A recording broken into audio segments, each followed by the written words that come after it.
अस्सलामुअलैकुम वरहमतुल्लाहि वबरकातुहू। दोस्तों, कैसे हैं आप सभी? उम्मीद है कि आप सभी खैर व आफियत के साथ होंगे। अल्लाह आप लोगों को हमेशा खुश रखे। हजरात नाज़रीन किराम, जैसा कि आप हजरात को मालूम है कि मैं रोज़ाना कई दिन से मैं कोशिश कर रहा हूँ कि आप हजरात की खिदमत में पूरी नूरानी कायदा मुकम्मल पेश करूँ, तो उसका भी शुरुआत कर दिया हूँ और अल्हम्दुलिल्लाह तख्ती नंबर 1 मुकम्मल हो गई है और तख्ती नंबर 2 भी मुकम्मल हो गई है। आज के सबक में ये बताना मकसूद है कि लफ्ज़ एक ही शक्ल का है, लेकिन ऊपर या नीचे नुक्ता के होने की वजह से लफ्ज़ बदल जाता है। मिसाल के तौर पर हम आपको बताते हैं बा, ता, सा। देखिए, इन तीनों की शक्ल एक है, लेकिन जब नीचे एक नुक्ता होता है तो वो लफ्ज़ बा बन जाता है, और दो नुक्ते ऊपर होते हैं तो वो लफ्ज़ ता हो जाता है, और 3 नुक्ता अगर ऊपर हो जाता है तो वो लफ्ज़ सा बन जाता है। इसी तरीके से जीम है, हा है, खा है और भी दीगर लफ्ज़ हैं। मैं आज के सबक में वही लफ्ज़ बताने वाला हूँ और समझाने वाला हूँ। आप हमारे वीडियो के साथ आखिर तक बने रहिए। जब तक आखिर तक कोई बात नहीं सुनेंगे तो पूरी बात जहन में और पूरी बात समझ में नहीं आएगी। तो नुक्तों के ज़रिए से लफ्ज़ को पहचाना जाता है। मिसाल के तौर पर हम आपके सामने जो है लिखते हैं और आपको बतलाते हैं कि ये एक लफ्ज़ है। ये फिर देखिए, इसका भी शक्ल एक ही है, और फिर इसका भी शक्ल एक ही है। लेकिन अब इन तीनों में से किस लफ्ज़ को हम किस नाम से हम पुकारेंगे, कैसे हम समझेंगे कि ये बा है या ता है या सा है? तो उसके लिए पहचानने का तरीक़ा यही है कि नीचे अगर एक नुक्ता आ जाए, देख रहे हैं साहब, ये एक नुक्ता, नीचे अगर एक नुक्ता हो तो उसको बा कहेंगे, और अगर ऊपर बीच में अगर 2 नुक्ता आ जाए तो उसको ता कहेंगे, और अगर 2 नुक्ता के बजाय ऊपर 3 नुक्ता आ जाए तो उसको सा बोलेंगे। तो इस तरीके से खुद भी हम समझेंगे और अपने बच्चों को भी समझाने की कोशिश करेंगे, और इस तरीके से जब बच्चा लफ्ज़ को पहचान लेगा और लफ्ज़ की शनाख्त कर लेगा तो फिर बच्चों के लिए पढ़ना आसान हो जाएगा। इसलिए कि इब्तिदा अगर दुरुस्त हो जाए और इब्तिदा में अगर हर लफ्ज़ को पहचान ले, शनाख्त कर ले, तो फिर चूँकि आगे यही सारी चीज़ें और यही सारे लफ्ज़ आते हैं तो फिर वहाँ पर आसान हो जाएगा पढ़ना। इसी तरीके से हम आपको और बतलाते हैं कि देखिए, एक ये शक्ल है, और फिर इसी तरीके से एक ये शक्ल है, और फिर इसी तरीके से एक ये शक्ल है। देखिए, तीनों का शक्ल एक है, तीनों की शक्ल एक है, लेकिन जब हम बीच में एक नुक्ता दे देंगे तो ये हो जाएगा जीम। इसको क्या पढ़ेंगे? जीम। और ये हा जो है, ये हा के अंदर नुक्ता नहीं होता है, हा हमेशा खाली होता है, और एक नुक्ता जब ऊपर आ जाए,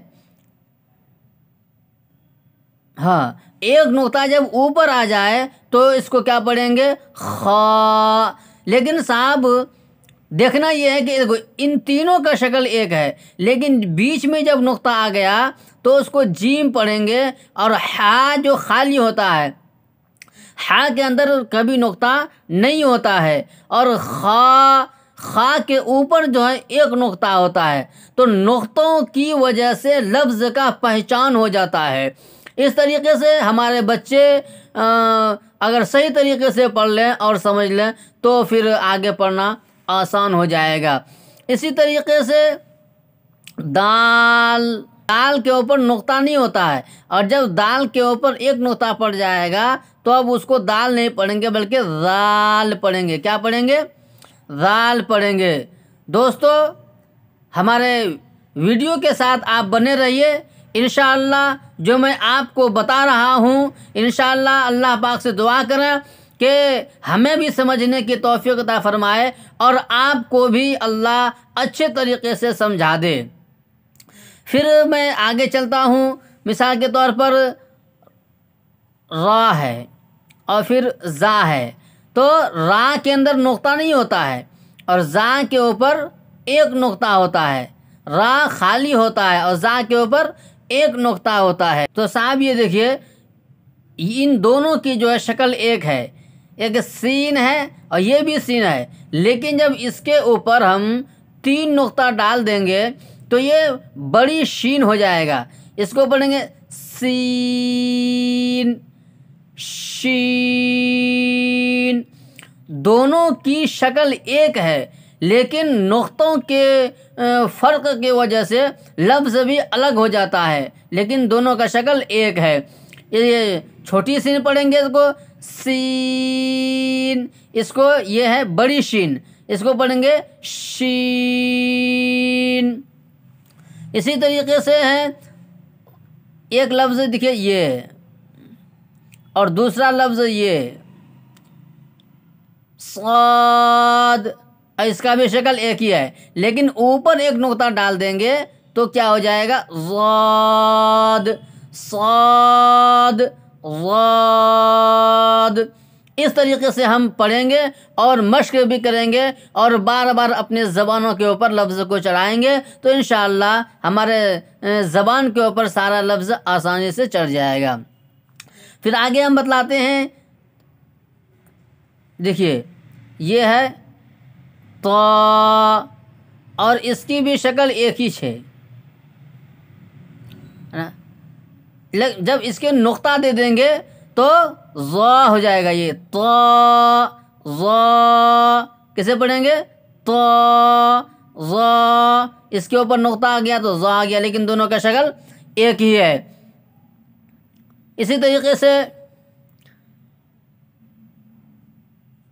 इस लफ्ज़ को देखिए और इस लफ्ज़ को देखिए, दोनों की शक्ल एक है। यह है ऐन, इसके ऊपर जब ऊपर एक नुक्ता दे देंगे तो क्या हो जाएगा? गैन। क्या हो जाएगा साहब? बोलिए, गैन। और फा के ऊपर जो है एक नुक्ता होता है। देखिए साहब, ये फा है। क्या ये? फा, फा के ऊपर एक नुक्ता होता है। कैसे पढ़ेंगे इसको? फा। आगे देखिए, ये देखिए, इसके अंदर ये 2 नुक्ते हैं, इसको पढ़ेंगे क़ाफ़। क्या पढ़ेंगे? क़ाफ़।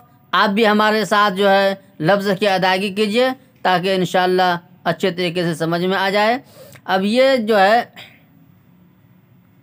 ये छोटी काफ है, ये इसको पढ़ेंगे काफ। ये है क़ाफ़, ये है काफ।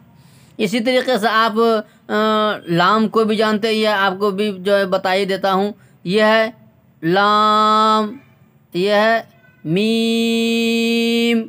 नून के ऊपर जो है एक नुक्ता होता है, नून के ऊपर बीच में एक नुक्ता होता है। कितना होता है?